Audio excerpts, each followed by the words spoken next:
સમાજ ભેગો થવાનું એક જ કારણ છે કે સમાજને જે દંડ સરકારે પહેલા જે નિયમો હતો એ કરતા ડબલ ને ડબલ દંડ દેવામાં આવે છે અને માલધારી ગાયોની સાથે વાવા છતાં પણ ડબ્બામાં પૂરી દેવામાં આવે છે।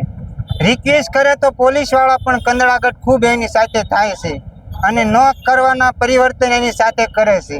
છતાંય સમાજ એકદમ શાંતિપૂર્વક કલેક્ટરશ્રીને આવેદન પત્ર દેવા જઈ રહ્યું છે।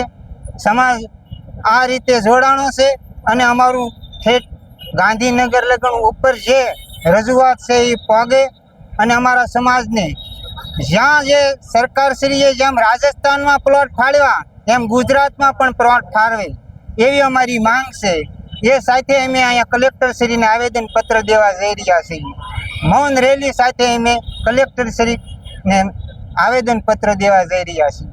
આજનો જે મુદ્દો છે એ કોર્પોરેશન તરફથી જે માલધારીઓની ગાયોને ગમે એ રીતે હાઈજેક કરી જાય છે, લઈ જાય છે અને દંડ વસૂલ કરે છે, દૂધણા ગાયોને લઈ જાય છે, એ ગેરવ્યાજબી વાત છે।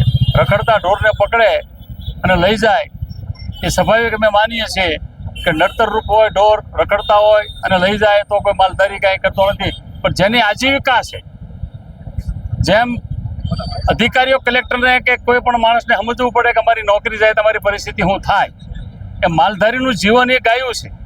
ગાય દોવે અને આપણે સમજીએ છીએ કે આપણે સાંજ સવાર દૂધ પીવું હોય તો ગાનું દૂધ જ પીએ છીએ। હવે એ ગાનું દૂધ આપણે ખાવું છે ખરું, પણ માલધારીને જે છે એ ગાને બાને હેરાન કરવા છે તો વ્યાજબી વાત નથી કે તમારે વ્યવસ્થા કરવી પડે। આપણે સિટી હોય ને બધી વ્યવસ્થા થાય છે, કાર પાર્કિંગની વ્યવસ્થા, રિક્ષા પાર્કિંગની વ્યવસ્થા, સારા ફંક્શન કરવા હતા પાર્ટી પ્લોટ, આ બધી વ્યવસ્થા આપણે કરીએ જ છે।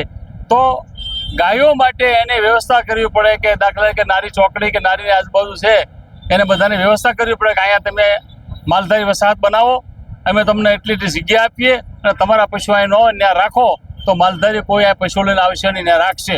અને અમને પણ પસંદ નથી કે સમાજને નડતર રૂપું થવું એવું કોઈને નથી, પણ આજીવિકા છે, રોટી છે, એની વગર ચાલે એમ નથી તો માણસ શું કરે, મજબૂરી, એની વેદના સમજવાની પણ જરૂર છે આપણે। અને ગાયોની વાત કરીએ, ગાયો ચોમાસાઈ રાખે એને ખબર હોય કે ગા કોઈ દિવસ બાંધી રખાય નહીં, એને બહાર જ રાખવી પડે, કારણ કે મચ્છર માખ આ બધું જે ગાયોને નડતું હોય છે। એટલે જ્યાં ખુલ્લી હવા હોય ત્યાં બે, આપણે કેમ ભાઈ ખુલ્લી હવા ગમે છે અને આપણે પર્યટનને ફરવા જઈએ છીએ તો એમ ગાયોને પણ એની જગ્યા જોઈએ છીએ બેસવા માટે। આ પરિસ્થિતિમાં સરકારે પણ વિચારવું પડે, સત્તા અધિકારીઓ પણ વિચારવું પડે, બધાએ ભેગા થઈ અને ગાયો માટેનો વિચાર કરવો પડે એમ છે। તો અમને બીજો કોઈ ઇન્ટરેસ્ટ નથી, માલધારીને કોઈ નડરૂપ થવું નથી, માલધારી પાલન કરવા માટે તૈયાર છે, એટલી વાત તમારી છે।